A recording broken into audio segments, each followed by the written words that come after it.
नमस्कार प्यारे बच्चों। जैसा कि आपको पता है कि कक्षा 10वीं और 12वीं का एग्ज़ाम फरवरी में है, तो इससे पहले मैं अपने यूट्यूब चैनल पर 2-3 वीडियो डाल चुका हूं कक्षा 10वीं इंग्लिश से संबंधित, जो कि जिसमें अपन ने 2022, 23, 24 और 25 में जो MCQ आए हैं और उसके साथ ही जो फिल इन द ब्लैंक्स आए हुए हैं उनकी वीडियो में एक दो वीडियो बना के मैं डाल चुका हूं। अब अपन इस वीडियो में देखते हैं कि डू एज डायरेक्टेड किस टाइप से आते हैं और किस टाइप से आए हुए हैं। वो भी बहुत इम्पोर्टेंट होते हैं, इनमें बहुत सारे रिपीटेड भी होते हैं और ये 26 के पेपर में आ भी सकते हैं। तो 2022, 23, 24 और 25 में किस टाइप से डू एज डायरेक्टेड आए हुए हैं, ये 5 नंबर के आते हैं इंग्लिश ग्रामर से। ये बहुत ही इम्पोर्टेंट होते हैं कक्षा 10वीं में जो भी बच्चे पढ़ते हैं, जो इंग्लिश सब्जेक्ट लिए हुए हैं उनके लिए, ठीक है ना। तो आप इस वीडियो को पूरा देख लीजिए किस टाइप के पेपर में आते हैं और इनको करके इनकी प्रैक्टिस कर लीजिए, तो 26 के पेपर में आपको ये देखने को मिल जाएंगे और आपसे 5 में से 5 नंबर जो भी आते हैं वो बन जाएंगे, ठीक है ना। मैं पहले भी बता चुका हूँ कि अब इस चैनल पर स्टडी से संबंधित वीडियो भी डाली जाएंगी, तो जितने भी मेरे यूट्यूब में फैमिली मेम्बर हैं वो इस वीडियो को कक्षा 10वीं के स्टूडेंट तक ज़रूर भेजिए ताकि वो अपनी परीक्षा में अच्छे नंबर ला सकें, ठीक है ना। तो देखिए क्वेश्चन देख लीजिए किस टाइप से आते हैं, फिर इसके अपन आंसर देखते हैं। 22 में आए, 23 में, 24, 25 में जितने भी डू एज डायरेक्टेड हैं आपको स्क्रीन पर दिख रहे होंगे। इस टाइप से आपके पेपर में आने वाले हैं। अब इनके अपन आंसर देखते हैं, ठीक है। प्रीवियस ईयर क्वेश्चन पेपर लगाने का ये मतलब होता है कि आपकी आधे से ज़्यादा तैयारी हो चुकी है, ठीक है ना। इसी टाइप से पेपर आपके आने वाले हैं, इसलिए आप हर सब्जेक्ट का घर पर लगाइए। मैं इंग्लिश की तैयारी करा रहा, फिर इसके बाद देखते हैं दूसरे सब्जेक्ट की भी तैयारी कराई जाएगी, ठीक है। तो चलिए इसके अपन आंसर देखते हैं। सबसे पहले डू एज डायरेक्टेड में क्या है, चेंज इनटू नेगेटिव। इस टाइप का क्वेश्चन आपके पेपर में एक आता है, ठीक है ना, डू एज डायरेक्टेड में। तो चेंज इनटू नेगेटिव में आपको क्या बात याद रखनी है, हेल्पिंग वर्ब के बाद क्या लगाना है, नॉट लगाना है, ठीक है ना। हेल्पिंग वर्ब के बाद क्या लगाना है, नॉट लगाना है। ये चीज़ आपको ध्यान रखनी है। अब वो पहला सेंटेंस क्या है अपना, दे डिड देयर वर्क, ठीक है ना। तो यहाँ डू का सेकंड फॉर्म डिड आया हुआ है, तो ये अपन इससे पता लगा सकते हैं कि ये कौन सी टेंस में है, पास्ट इंडेफिनिट टेंस में है, ठीक है ना। तो सब्जेक्ट लिखेंगे पहले दे, फिर डिड लगाएंगे, फिर नॉट लगाएंगे, फिर डिड का फर्स्ट फॉर्म क्या हो जाएगा, डू हो जाएगा और देयर वर्क हो जाएगा, ठीक है। इसके बाद सेकंड क्या है, पुलिस अरेस्टेड द थीफ। ये भी पास्ट इंडेफिनिट टेंस का है, तो पहले पुलिस आ जाएगा, फिर क्या आ जाएगा, डिड नॉट आ जाएगा और अरेस्टेड का सेकंड फर्स्ट फॉर्म क्या हो जाएगा, अरेस्ट हो जाएगा, the thief. Shiva cooked food, ये भी पास्ट इंडेफिनिट टेंस का है, तो Shiva did not cook food first form आ जाएगा, ठीक है। अब आप एक चीज़ और मैं आपको बताने वाला हूँ, जो प्रेजेंट इंडेफिनिट टेंस और पास्ट इंडेफिनिट टेंस के जो भी सेंटेंसेस आते हैं उसमें अफर्मेटिव में हेल्पिंग वर्ब नहीं दी रहती है। प्रेजेंट इंडेफिनिट टेंस में क्या रहता है, सब्जेक्ट प्लस वर्ब का फर्स्ट फॉर्म या वर्ब के फर्स्ट फॉर्म में एस या यस लगा रहता है, ठीक है। और यदि पास्ट इंडेफिनिट टेंस का होता है तो वर्ब का सेकंड फॉर्म रहता है। जब उनको नेगेटिव इंटेरोगेटिव बनाते हैं पास्ट इंडेफिनिट टेंस में, तो हेल्पिंग वर्ब के रूप में डिड आ जाता है, वर्ब का फर्स्ट फॉर्म आ जाता है, और प्रेजेंट इंडेफिनिट टेंस में हेल्पिंग वर्ब के रूप में डू और डज और वर्ब का फर्स्ट फॉर्म आता है, ठीक है ना। ये चीज़ आपको याद रखनी है। चेंज इनटू इंटेरोगेटिव, इंटेरोगेटिव में आपको क्या ध्यान रखना है, सबसे पहले हेल्पिंग वर्ब को आगे लिखना है और लास्ट में क्वेश्चन मार्क लगा देना है, ठीक है, ये चीज़ आपको ध्यान रखना है यदि हेल्पिंग वर्ब दी गई है तो। पहला जैसे है कि my mother is cooking food, तो इसका इज कहाँ आ जाएगा, सबसे आगे आ जाएगा और लास्ट में क्या लग जाएगा, क्वेश्चन मार्क लग जाएगा। Mamata goes to school every day, तो ये प्रेजेंट इंडिफिनिट टेंस का है, इसकी हेल्पिंग वर्ब डज होती है तो डज सबसे डज और डू डज होती है तो ममता के साथ डज आएगा, डज सबसे आगे आ जाएगा तो डज ममता, गोज में से ई एस हट जाएगा, go to school every day और लास्ट में क्वेश्चन मार्क। ठीक है, आई डू एक्सरसाइज रेगुलरली, तो ये प्रेजेंट इंडिफिनिट टेंस का है तो डू आगे आ जाएगा, फिर आई आएगा। ठीक है, और एक डू और आएगा, इसमें एक डू नहीं है, आई के बाद फिर से क्या आएगा, एक और डू आएगा, क्योंकि ये डू मतलब होता है करना। आई के बाद एक डू और आएगा, एक्सरसाइज रेगुलरली, लास्ट में लग जाएगा क्या, क्वेश्चन मार्क। इसके बाद एक्टिव पैसिव वॉइस में से देखिए किस टाइप्स के आए हुए हैं क्वेश्चन।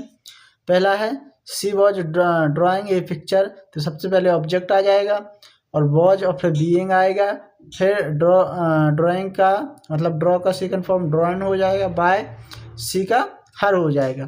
ठीक है ना, फिर आपका नेक्स्ट क्वेश्चन है में क्या आएगा, ए लेटर, फिर इज आ जाएगा, राइट का second form written by Ram. Next question में मी का आई बन जाएगा, आई के साथ क्या लगेगा, एम लगेगा, नो का नन हो जाएगा, टू हिम। अब एक बात का इसमें याद रखना है कि नो के साथ हमेशा बाय नहीं आएगा, ठीक है ना, टू आता है, तो नन के साथ टू और फिर हिम आ जाएगा। इसके बाद नेक्स्ट जो क्वेश्चन है, राम किल्ड रावण, तो पहले रावण आ जाएगा, फिर वॉज आएगा, फिर किल्ड आएगा, फिर बाय राम आ जाएगा। ठीक है, कुछ सेंटेंस कॉम्बिनेशन वाले आते हैं जिसमें सो दैट होता है, हु लगाना होता है। तो देखिए पहला क्वेश्चन क्या है, the box is very heavy full stop he can not lift it, तो आपको वेरी की जगह पर सो लगा देना है, फुल स्टॉप की जगह दैट लगा देना, वैसे का वैसे ही सेंटेंस आ जाएगा। सो दैट लगाने का ये सबसे सरल तरीका होता है। हु कैसे जोड़ना पड़ता है, तो हु में सबसे पहले सब्जेक्ट लिखते हैं, फिर हु लिखते हैं, फिर सेकंड सेंटेंस का जो बचा हुआ भाग रहता है उसको लिखते हैं, फिर फर्स्ट सेंटेंस लिख देते हैं। जैसे देखो सबसे पहले क्या लिखा, सब्जेक्ट, द बॉय सब्जेक्ट है, फिर हु लगा दिया, फिर सेकंड सेंटेंस का सब्जेक्ट हट जाएगा, is bearing A blue shirt, और फिर बाकी का जो बचा हुआ है इज माई नेफ्यू। ठीक है ना, इसी प्रकार से दूसरा वाला बन जाएगा, ये पिछली साल आया हुआ है, तो पहले लंच आ जाएगा, फिर हु आएगा, फिर was a peasant wrote a letter to God आ जाएगा। ठीक है, फिर से सो दैट वाला आया है तो वेरी की जगह पर क्या आ जाएगा, सो आ जाएगा, फुल स्टॉप की जगह दैट आ जाएगा, और बाकी का पूरा सेंटेंस वैसे का वैसे ही रहेगा। अदरवाइज में फुल स्टॉप की जगह क्या लग जाएगा, अदरवाइज लग जाएगा, take properly, otherwise I shall beat you, otherwise मतलब अन्यथा।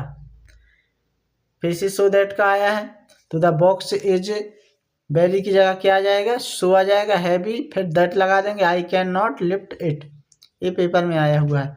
अब इट से सेंटेंस को कैसे जोड़ना है, revert the sentence beginning with it, तो सबसे पहले क्या करेंगे, इट जोड़ेंगे, फिर जो हेल्पिंग वर्ब रहेगी उसको लिखेंगे, it is a good exercise to swim. ठीक है ना, स्विमिंग को क्या कर देंगे, टू से जोड़ देंगे, वो क्या बन जाएगा, टू स्विम। इसके बाद नेक्स्ट क्वेश्चन है, it is a good habit, swimming is a good habit, तो इसको भी इट से जोड़ना है, तो it is a good habit to swim. इसी प्रकार ये आ जाएगा, it is easy to find error in other. ठीक है ना, to find error in other is easy, ये फिर से आया हुआ है क्वेश्चन, तो it is easy to find error in other, ये 2 बार आया हुआ है और ये पेपर में रिपीट होते रहते हैं, इसलिए आपको इनको अच्छे से कर लेना है। ठीक है, टू से कैसे जोड़ना है, टू से भी जोड़ना पड़ते हैं, या फिर इफ की जगह अनलेस की जगह इफ, तो अनलेस का मतलब होता है इफ नॉट। ठीक है ना, अनलेस मतलब क्या होता है, इफ नॉट, इसमें क्या जोड़ना है, अनलेस जोड़ना है इफ की जगह, तो इफ की जगह अनलेस जोड़ देंगे, फिर he takes a taxi, he will के बाद नॉट लगा देगी। ठीक है ना, not reach the station on the time.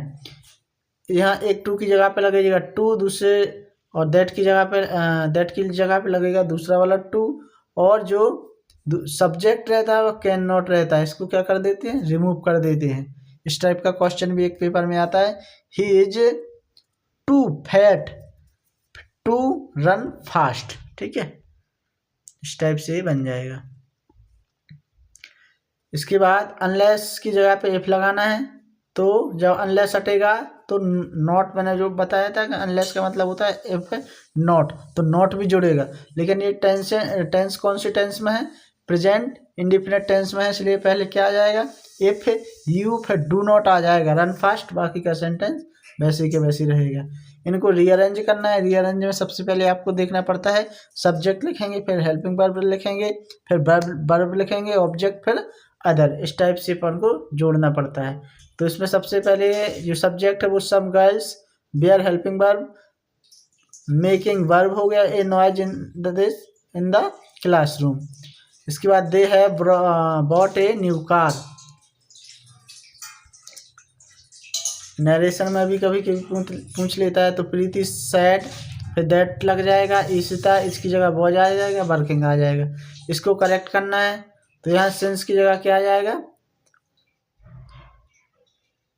नहीं, वी की जगह आर की जगह हैव आ जाएगा, been living in this city since 2005।